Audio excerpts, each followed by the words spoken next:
আসসালামু আলাইকুম everyone, welcome back to my channel Munni cookings and বেকিংসে। তো আমার আজকের রেসিপি মশলাদার দুধ চা। আমরা কিন্তু সবাই কম বেশি চা খেতে পছন্দ করি, আর সেটা যদি হয় মশলাদার চা তাহলে তো কথাই নেই। তো চলুন দেখে নেওয়া যাক আমার এই মশলাদার চায়ের রেসিপিটি। তো আমি এখানে মশলাদার চা তৈরি করার জন্য একটি সিলভারের পাত্র নিয়ে নিয়েছি, তার মধ্যে 1.5 কাপ পরিমাণে পানি দিয়ে দিব। আমি এখানে 2 কাপ চা তৈরি করব, এই কারণে আমি 1.5 কাপ পরিমাণ পানি দিয়ে দিচ্ছি। 2 কাপ চায়ের জন্য 1.5 কাপ পানি কিন্তু একদম পারফেক্ট। তো তারপরে আমি যেহেতু মশলাদার চা তৈরি করব, আমি একে একে সমস্ত মশলাগুলো দিয়ে দিব। তো এবারে আমি এর মধ্যে দিয়ে দিচ্ছি একটি তেজপাতা 4 ফালি করে। তারপরে আমি এর মধ্যে দিয়ে দিব গরম মশলা। গরম মশলা বলতে গরম মশলার যে ডালটা, আর এখানে দিয়ে দিব 2টা লং আর একটি এলাচ। এগুলো দিলে কিন্তু অবশ্যই ফ্লেভারটা অনেক বেশি ভালো আসে, আর একটি এলাচ। এবারে এগুলো দিয়ে আমি তারপরে আমি যেটা করছি, এবার অনেকক্ষণ ধরে একটু জাল করে নিব। 5 থেকে 10 মিনিট কিন্তু জাল করলেই এনাফ। 10 মিনিট ধরে কিন্তু পানিটাকে ভালোভাবে ফুটিয়ে নিয়েছি।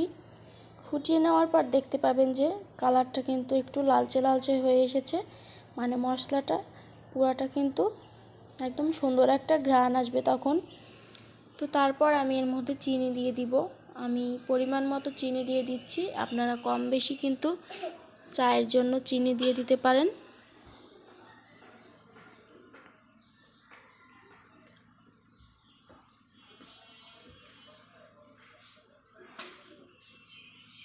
তো এবারে আমি চা পাতি দিয়ে দিব।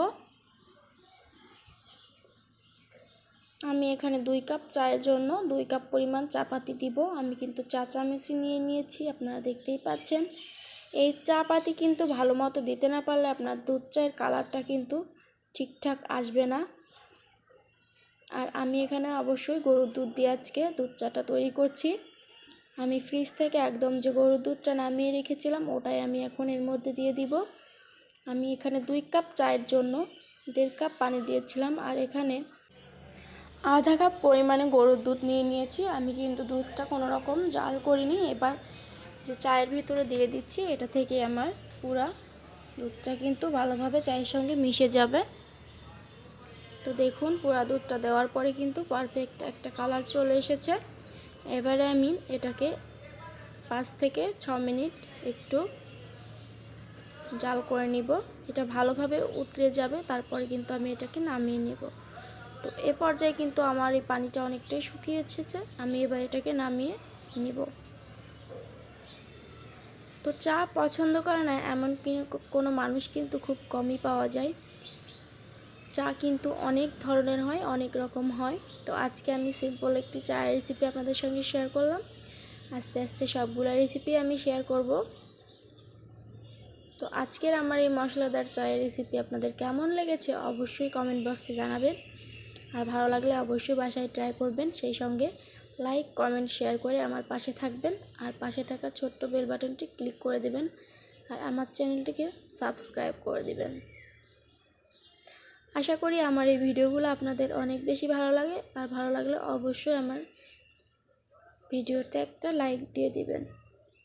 তো দেখুন, চাটা কিন্তু আমি এখন কাপে ঢেলে নিচ্ছি। আপনারা দেখে বুঝতেই পারছেন যে চাটা একদম পারফেক্ট হয়েছে, আর কালারটাও অনেকটাই কিন্তু সুন্দর এসেছে। একদম চা যেরকম হবে দুধ চায়ের কালার সেরকমই এসেছে। অনেকেই আছে যারা কিন্তু নতুন এরকম চা পারফেক্ট চা তৈরি করতে পারে না। তো আমি আশা করছি যারা নতুন তারা কিন্তু আমার এই চায়ের রেসিপিটি দেখলে অবশ্যই আপনারা চাটি তৈরি করতে পারবেন। আর আমি কিন্তু খুবই সহজ করে দেখিয়ে দিয়েছি।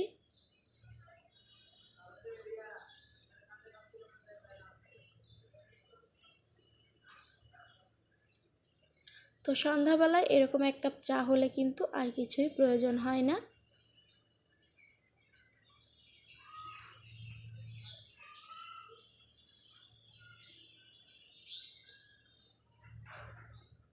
তো আজকের মতো আমি এখানেই বিদায় নিব। আবারও চলে আসব নিত্য নতুন কোনো রেসিপি নিয়ে আপনাদের মাঝে। সেই অবধি আপনারা ভালো থাকবেন আর আমার জন্য দোয়া করবেন।